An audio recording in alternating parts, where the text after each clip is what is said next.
What's going on, everyone? GoodMicWork commentaries back at you with another edition of The One-Off, and unfortunately, it's a sad one. Just learned of the news of the passing of King Kong Bundy a few minutes ago.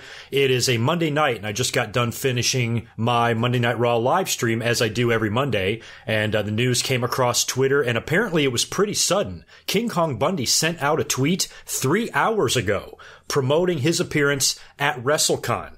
So whatever happened to him happened quick. I don't know if this was a heart attack or some sort of an accident. Don't know. No news of that has been out, at least on the news sites quite yet. Everybody is reporting his death. His death is confirmed, but no cause of death as of yet. I normally don't come up here this quickly after a wrestling death, but I'm in the middle of working on YouTube videos anyway, and when I saw this news, I definitely wanted to set aside some time just to come up here and say a few words about King Kong Bundy. So my condolences go out to his family and his friends and loved ones, and we've lost another one. And Bundy was very young. He was only 61 years old. I believe he was 28 when he main evented WrestleMania with Hulk Hogan in the steel cage. And I have so many memories of King Kong Bundy, especially from the 80s. You know, not so much the 90s when he did make his return to WWE. My fondest memories of Bundy was in the 80s in WWE. Now, he really got on the map and got a start in Texas, worked for World Class, worked with the Von Erichs, and then when he kind of developed into that King Kong Bundy persona down there, that's when he came to the WWE. And I remember when he got there, he was managed by Jimmy Hart. As a matter of fact, he squashed S.D. Jones at the first WrestleMania in a match that had the record for the shortest Mania match in history for a long time. I don't think it stands anymore. Can't remember who beat it, but it stood for many, many years there. And I think, if my memory serves, Bundy jumped over to Bobby Heenan in a trade.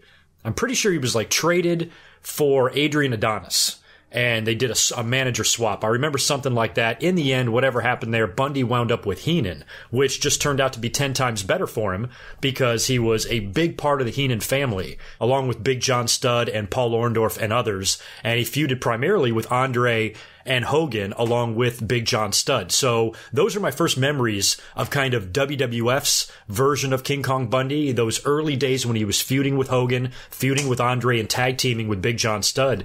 As a matter of fact, I still have all of my old LJN figures, those big rubber action figures from the 80s. I remember I got my Bundy figure in a tag team set with Big John Studd. Bundy was also famous and remembered for doing the 5 count, the legendary 5 count. He would beat his opponent so badly that he would insist that the referee counted to 5, not 3. And I'm pretty sure he was the only guy to ever do that, and he did it forever. He would do that all throughout his entire career, and it was kind of his signature. So that's probably one of the most well-known things about Bundy. And like I said, that WrestleMania 2 match that he main evented with Hulk Hogan, that was when WrestleMania was in the 3 different cities all at one time. He main evented the LA show, because I remember Tommy Lasorda was a part of that. And I've told the story before in Q&As and WrestleMania memory videos and all sorts of shit in the past, but I've mentioned my personal memory of WrestleMania 2, because back then it was in closed circuit, and I was living in Detroit at the time. And the next day, I remember the newspaper came, and you open up the sports page, and there's this giant black and white picture of Hogan smashing his fist into Bundy's bloody face with the headline that read, "Hogan clobbers Bundy." I mean, professional wrestling results were in the newspaper back then, guys. I mean, that's how big it was. And Bundy was only 28 years old, main eventing the biggest show with wrestling's biggest star. And that should not be taken lightly. And it's still, to this day, if you can believe this, it's hard to imagine, but to this day, that stands as the only steel cage match in WrestleMania history, which blows my mind. Considering that we have casket matches and TLC matches and Hell in a Cell matches and dumpster matches. We've had every kind of match multiple times at WrestleMania except for this one. And it's really hard to believe, but it's true. So Bundy has made a lot of history. That was a very classic match. You know, steel cage with Hogan, that big blue bar cage, that unforgiving cage. And it was a memorable match. It wasn't the greatest WrestleMania, not one of the best, but that match was very memorable. And I remember the build, too. The build was great. That was set up, I believe, on Saturday night's main event. It was a match with Hogan and Morocco. And that's when Bundy attacked and avalanched Hogan a bunch of times and splashed him. And that led to the Mania match. And Bundy was just a big monster heel to put in front of Hogan. That was just his job, but he did the job well. And he maintained his his spot in the Heenan family for years to come, and he was always a main event top caliber opponent for anyone. And as a matter of fact, Bundy and Hogan would feud again in late 87. Probably one of my favorite memories of King Kong Bundy was like in late 1987, he had a match with Hulk Hogan on Saturday night's main event, and he beat him. He beat Hulk Hogan via countout. They were brawling on the outside of the ring. Bundy gets back in. Hogan is trying to get back in, but Bobby Heenan grabs a hold of Hogan's leg, and he gets counted out. And that set up a rematch, and they were promoting the match big time on TV, on Superstars, and on Challenge. I was looking forward to it, and this time they were going to have Andre the Giant in King Kong Bundy's corner. So I don't know how Andre was able to pull that off, and that was the whole Bundy Mania thing. And I remember just still not being used to the idea of Andre being a heel. He had just turned heel about 9 months prior to this. King Kong Bundy, along with Big John Studd, had had an extensive feud against Andre the Giant and Hulk Hogan for so long that I was having trouble wrapping my brain around Bundy and Andre being on the same page. And now Andre is going to be in the corner of Bundy in this title match against Hulk Hogan on Saturday night's main event, and you actually thought there was a chance, because the deck was stacked against Hogan, that Bundy could actually win the title. That didn't wind up happening. It was Hogan getting the victory over King Kong Bundy, and at the end, when he's doing his pose, that's when Andre attacked him and beat the crap out of him. That would set up the big NBC show in February where Hogan would drop the belt. And Bundy was gone after that. You know, if you remember, Bundy was not around. Well, for those of you who are old enough to remember anyway, Bundy left right after that. He was not at WrestleMania 4. I don't think he was working at that point. He wasn't in the tournament. He wasn't in the Battle Royal. He was nowhere to be found.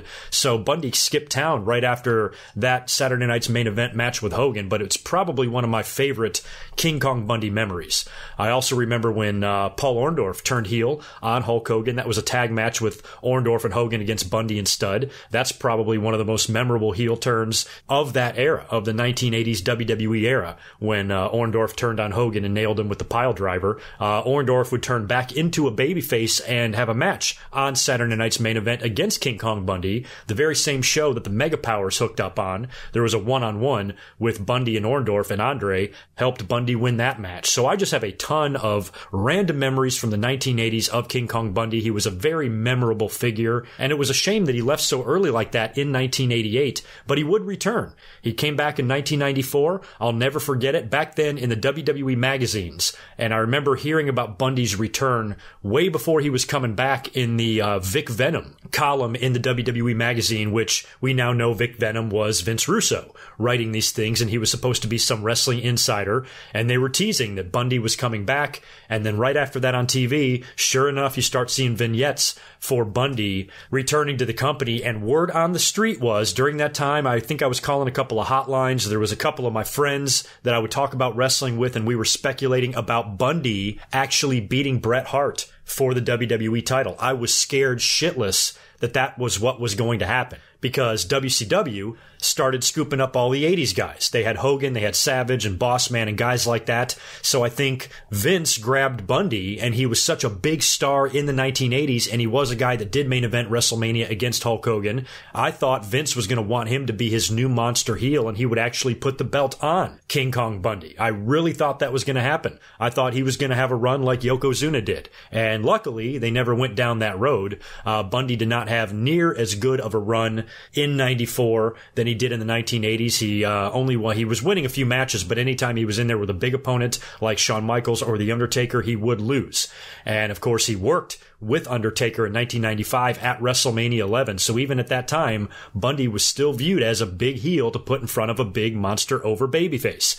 And not too many guys can say they wrestled Hulk Hogan and The Undertaker at WrestleMania. All of his WrestleMania matches have been memorable. WrestleMania 3, I was there, and that was a really memorable match because Bundy beat the crap out of the Little Beaver, hit him with an elbow drop, and I think he splashed him too.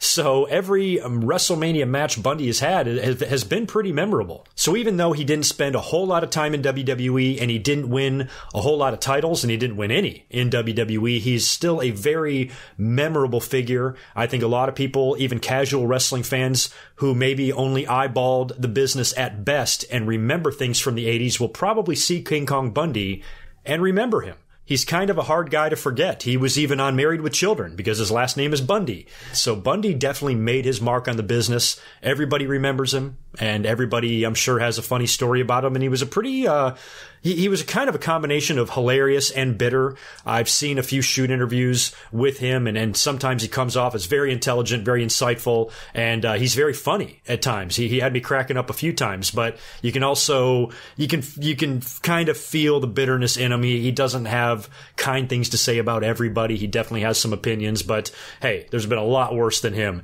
as far as guys holding grudges in the wrestling business. So all in all, it's a sad day for wrestling. I think Bundy was taken very, very young. I mean, he is a large guy, and guys like that generally do have health problems and heart attacks and things like that. So I don't want to speculate on the cause of death, but you can just tell by looking at the guy that he wasn't in the greatest of shape and health, and probably could have done a lot better to preserve his body, perhaps. But either way, that's really here nor there. The wrestling business has lost another very memorable and very legendary figure, and that is King Kong Bundy, who officially passed away on March 4th, 2019 at the age of 61. So go ahead and leave me your memories of King Kong Bundy if you have any. If you are a young fan, fire up the WWE Network. Check out some of his matches. Just do a search on him. Watch maybe his WrestleMania match with Hogan. If you want to see a good, bloody, old-school cage match, that would definitely be a good one to watch. And I highly recommend his 2 matches with Hulk Hogan from 87 and 88 on Saturday night's main event.